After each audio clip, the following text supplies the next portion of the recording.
تین چیزیں گناہوں کا کفارہ ہیں۔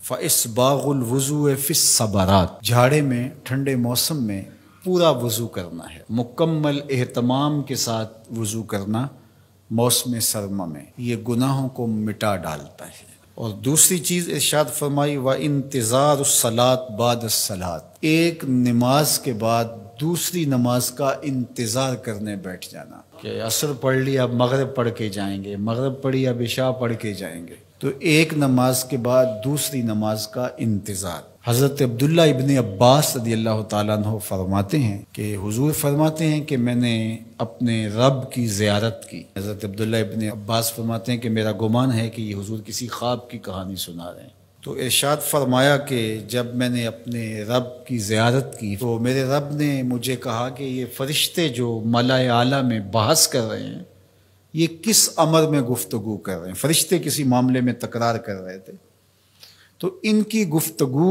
کس عنوان سے ہے؟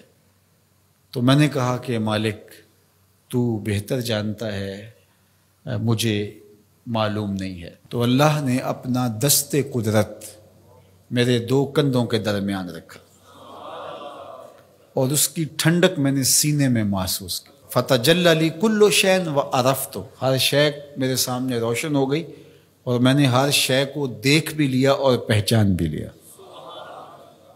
تو پھر میرے رب نے کہا کہ اب بتاؤ، تو ظاہر ہے اس کا دست قدرت میرے دو کندھوں کے درمیان آیا اور ہر شے میرے سامنے آ گئی۔ تو میں نے عرض کی یا اللہ یہ کفارات اور درجات کے بارے میں آپس میں بحث کر رہے ہیں، اور وہ کفارات کیا ہے؟ المکث فی المساجد بعد الصلاۃ، نماز کے بعد مسجدوں میں رک جانا کہ دوسری نماز پڑھ کے جائیں گے۔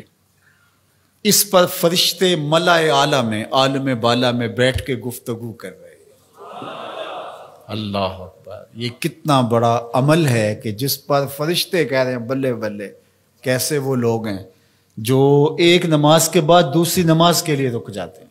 اور ایک حدیث پاک میں آتا ہے صحیح بخاری میں، 7 اشخاص ایسے ہیں قیامت کے دن کڑکتی دھوپ میں جب کوئی سایہ نہیں ہوگا اللہ انہیں اپنے عرش کا ٹھنڈا سایہ عطا فرمائے۔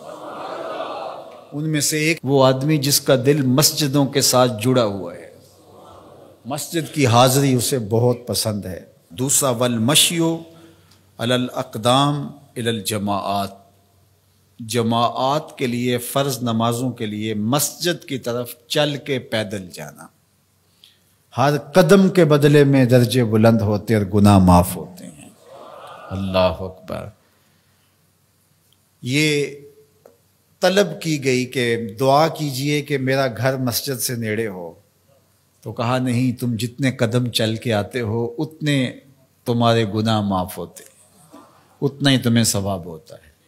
تو یہ چل کر کے آنا گناہوں کا کفارہ ہے۔ تیسری چیز ارشاد فرمائی کہ وَإِسْبَاغُ الْوُضُوءِ فِي الْمَكَارِهِ، مشکل صورتحال میں وضو پورا کرنا، اور وہ سردیوں کے اندر مشکل ہوتا ہے کہ پانی بہت ٹھنڈا ہے، تو اس وقت بندہ کہتا ہے چلو ایک دفعہ بھی گزر ہو جائے گی، اگر ایک دفعہ بھی چہرہ دھو لیں گے وضو تو ہو جائے گا، لیکن سنت طریقے سے 3 بار ہی دھونا، اور 3 بار ہی جو ہے وہ پاؤں دھونے، اور 3 بار ہی باقی اعضاء دھونے، تو یہ مشکل ہوگا وضو میں ٹھنڈے پانی سے۔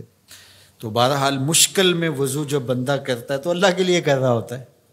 اللہ اکبر، تو اللہ تعالیٰ کو یہ بڑا پسند ہے، اس سے اللہ گناہ ختم کر دیتا ہے اللہ۔ تو یہ 3 چیزیں کفارات میں سے ہیں، یہ گناہوں کو مٹانے والی چیزیں ہیں۔